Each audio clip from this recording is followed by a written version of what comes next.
अयोध्या आने का सबका अधिकार है, कोई मना ही थोड़ी है, लेकिन कुछ मुद्दों को लेकर के है आदित्य ठाकरे आ रहे हैं, जिन सिद्धांतों को लेकर के बाला साहब ठाकरे चले थे, उन सिद्धांतों को तो उन्होंने ताक पर रख दिया।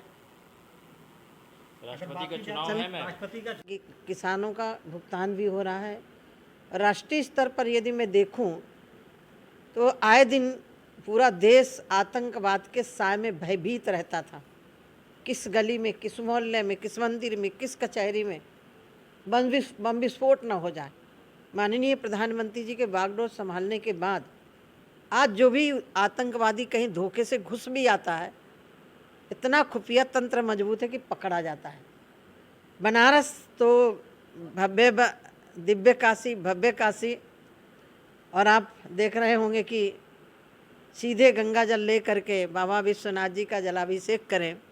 इसके लिए यहाँ की जनता भी सराहनीय है, जिन्होंने स्वेच्छा से मंदिर को पवित्र और बड़ा बनाने के लिए, विस्तार देने के लिए जनता ने भी सहयोग किया। माननीय प्रधानमंत्री जी का क्षेत्र है।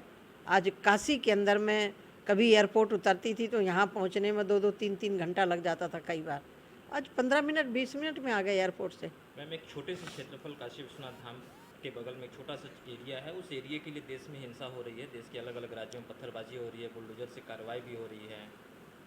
मुझे लग रहा है कि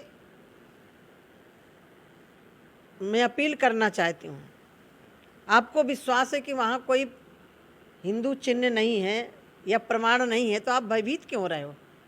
ये तो कोर्ट का फैसला है ना। कोर्ट तो सबूत के आधार पर चलता है, किसी के दबाव में नहीं चलता है। राम मंदिर जहाँ बन रहा है वहाँ सबूत थे कि मंदिर तोड़ करके मस्जिद बनाई गई थी, तो वहाँ सबूत है। और यहाँ भी मस्जिदों में त्रिशूल नहीं होते, मस्जिदों में स्वस्तिक नहीं बने होते। वहाँ बाबा विश्वनाथ जी की गवाही दे रहे हैं हमारे नंदी भगवान, इससे बड़ा सबूत क्या होगा। लेकिन फिर भी कोर्ट में केस चल रहा है, मैं उस पर टीका टिप्पणी नहीं कर सकती। धैर्य रखना चाहिए। 26 को शिवलिंग मिलने का दावा किया हिंदू पक्ष ने, 3 को छोटी हिंसा हुई जुम्मे के दिन, 10 को बड़ी हिंसा हुई जुम्मे के दिन। ये प्रायोजित है या संयोगवश? देखिए, कहीं ना कहीं ये बौखलाहट है, प्रायोजित देश को अस्थिर करने के लिए कोशिश की जा रही है। भाई, जब तुम्हें मालूम है कि वहाँ मस्जिद है तो भयभीत क्यों हो रहे हो? अभी तो कोर्ट का फैसला नहीं आया, आप चिंता क्यों कर रहे हो? भाई, जो भी होगा वो सही होगा, लेकिन इस देश को स्थिर करने की कोशिश की जा रही है। मैं इतने कहना चाहती हूँ, इन 8 वर्षों में जो सरकार ने काम किया है, इसके कारण विपक्ष बैकफुट में आ चुका है। मैम, राहुल गांधी की पूछताछ हो रही है और जो है इनके कांग्रेस के कार्यकर्ता लगातार दिल्ली में शक्ति प्रदर्शन कर रहे हैं।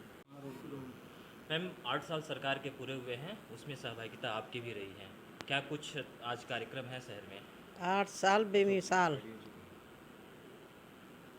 बनारस अपने आप में गवाही दे रही है कि 8 वर्षों में कितना बड़ा परिवर्तन हुआ है।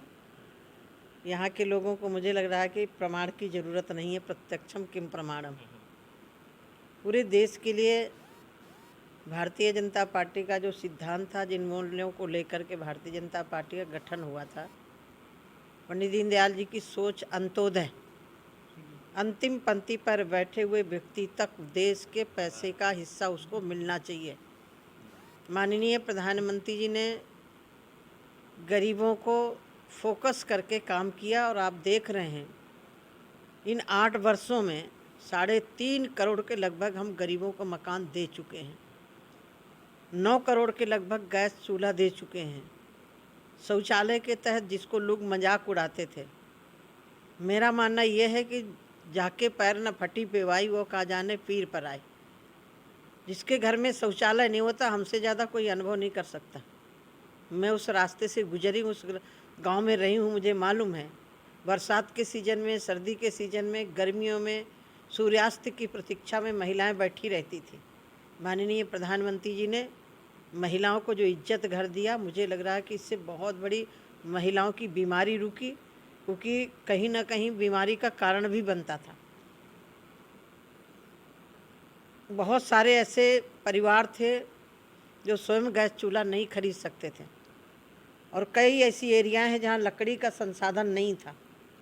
ऐसी स्थिति में बहुत परिवार, बरसात हो गई तो शाम को अपने बच्चों को रोटी बना के नहीं खिला पाते थे। मुझे याद है अपने बचपन की कि मेरी माँ जो तुअर की लकड़ी होती है, बरसात में रोटी बनाने के बाद उसी को चूल्हे के ऊपर रख देती थी कि शाम को बनाने लायक हो जाए।